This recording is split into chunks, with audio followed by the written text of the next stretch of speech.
যারা এখনও 2025 সালে নতুন বই সংগ্রহ করতে পারেননি বা স্কুল থেকে পাননি, তারা এনসিটিভি বুকস লিখে 2025 পিডিএফ ফাইলের জন্য সার্চ করে এই বইগুলো পেতে পারেন।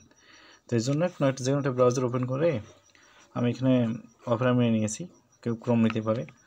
তো এখানে যে ব্রাউজারগুলো আছে আমরা ওপেন করব। ওপেন করার পর এখানে আমরা লিখব কি এনসিটিভি বুকস, এনসিটিভি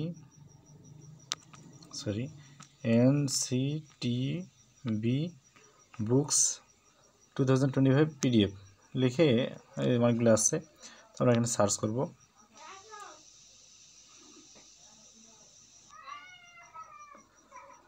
তো সার্চ করার ফলে দেখেন এখানে আসছে জাতীয় শিক্ষাক্রম পাঠ্যপুস্তক বোর্ড nctv.portal.gov.bd। তো এখানে আমরা ক্লিক দিই বা এটাকে আমরা ওপেন করব। তো ওপেন করলে দেখেন এখানে অনেক তালিকা চলে আসছে। তার মধ্যে এখানে এই যে চলে আসছে পাঠ্যপুস্তকের যে বিষয়টা 2025 শিক্ষাবর্ষের পাঠ্যপুস্তকের তালিকা এখানে চলে আসছে।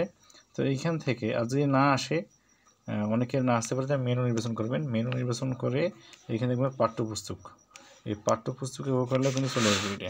এটা দেখুন উল্লেখ করা আছে 2025 শিক্ষাবর্ষের সকল স্তরের পাঠ্যপুস্তক। তো এখানে আমরা ক্লিক করব বা এটা ওপেন করব। আর কি ওপেন করলে দেখা আছে এখানে 2025 শিক্ষাবর্ষের পাঠ্যপুস্তকের তালিকা।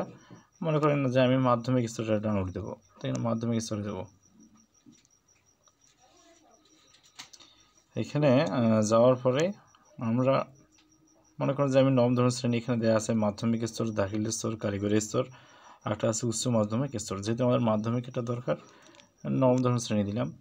নবম দশম শ্রেণী থেকে এখন দেখেন এখানে তালিকা চলে আসছে। একটা আছে কি বাংলা ভার্সনের, আর একটা আছে কি ইংরেজি ভার্সন। যেহেতু আমরা বাংলা ভার্সনটা বেশি পড়ি, বাংলা ভার্সন মনে করেন যে আমি গণিত ডাউনলোড দেবো, গণিত হয়ে করলাম। অথবা এখানে গণিত ডাউনলোড আছে, এখানে ডাউনলোডে দিলাম। ডাউনলোড ক্লিক করতে হবে, গণিতের ডাউনলোড।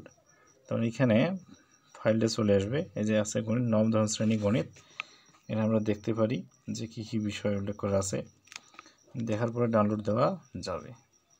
এই যে নবম দশম শ্রেণী 2025 শিক্ষাবর্ষের জন্য পরিমার্জিত। তারপরে উপরে এই যে নিচের চিহ্ন আছে, এখানে ক্লিক করলাম।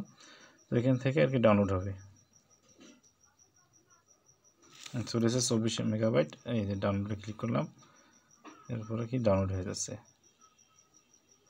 তো এইভাবে আমরা আর কি ডাউনলোড করতে পারি। এবার ডাউনলোড হলে আমরা ওপেন করব। দেখুন ডাউনলোড হয়ে গেছে, এখান থেকে আমরা ওপেন করতে পারবো।